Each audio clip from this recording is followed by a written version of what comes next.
Hey guys, welcome to week 2. Thanks for joining us again here online as youth group tends to take a few different shapes. Just keep in mind guys, we're emailing you guys about small groups. It's really important that you join that. Kate had her first one this week with the girls. The guys were having it throughout the weekend. And yeah, just keep an eye out for those times and make sure you click into those Zoom meetings. They're super fun time and we have lots of things we're talking about and just wanting to get to know you guys and see how your weeks are going. But if you remember from last week, we were talking about being in the presence of God and in the dwelling place. See, we looked at back way the beginning when God used to hover over the earth, when it was first being formed, and that he used to walk in the cool of the day in the garden with Adam and Eve. And it just got me thinking as well this week, what does it look like in that space? Because I don't know about you guys, but Kate was having this conversation with her co-workers this week on like a Zoom call, and her boss brought up the super interesting subject. Obviously we're in the same office, we get to hear a lot of these things, and one of them was like, you know, mom and dad, like your parents, or like, you know, they spent all this money or they pay rent or whatever to be in this place, and you know, they bought furniture and these comfy couches and pillows, or they put pictures up on the wall.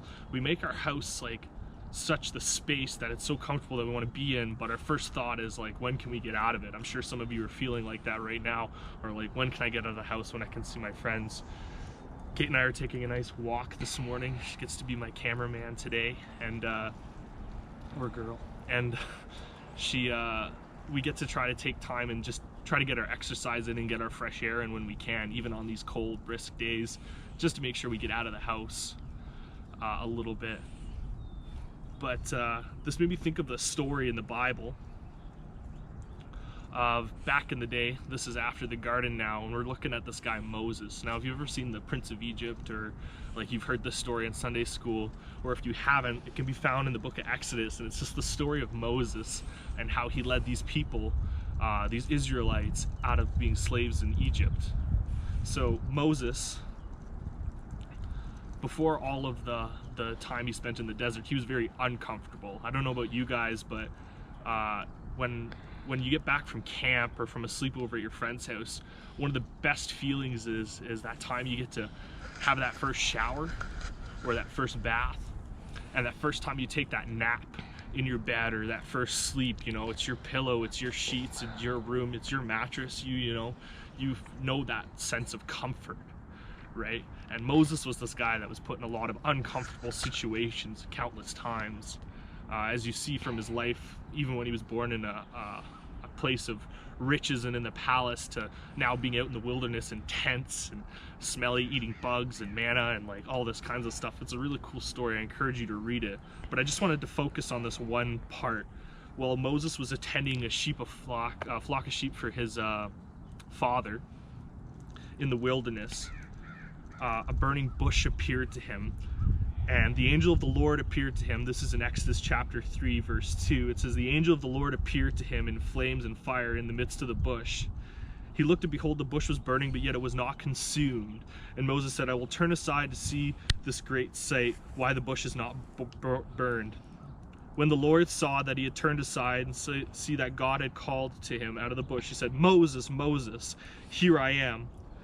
And then he said, do not come near, take off your sandals, for your feet which you place is on holy ground. So when we look at Moses' life, even amongst all the uncomfortableness, right, God came to him in certain situations, and Moses took time to listen to God and interact with him. Later on in the story, we see Moses, when he goes up to make the 10 Commandments, he was in the presence of God, and then countless other times he was in the tabernacle with the Ark of the Covenant, which was the 10 Commandments, and the Lord appeared to him. But he took time, even in those situations of discomfort, to take time and be present with God, to be present in the situation. So what I'm wondering about you guys this week is, with all this time that you have, or might seem endless, or like, you know, you're either sleeping in and doing schoolwork or playing video games or whatever, is what are you taking your time for it to do? Because with our schedules being so crazy these days, it's like we can easily get lost in just being comfortable and just doing something to break the boredom. Like kind of when I got you guys to do your boredom busting videos, it was really fun to watch some of you guys and how you guys beat the day or kind of kill time. But what I'm curious on is, what are you guys making time for? What are your goals this week? So what I want you guys to do is, in the comments below on this video, is set a goal for yourself this week. Is it, I want to start an at-home workout, or I want to draw so many things a day, or I want to start a Bible reading plan, or I want to pray at the morning, or I want to start my day with the Bible. I want to know what your guys' goals are this week. Like, what are you taking your time to do?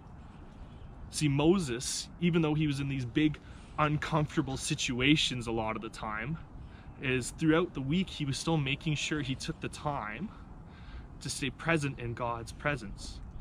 Now, being present in the moment sometimes is really hard, especially when you have all these distractions, especially it seems today you have a lot of extra distractions.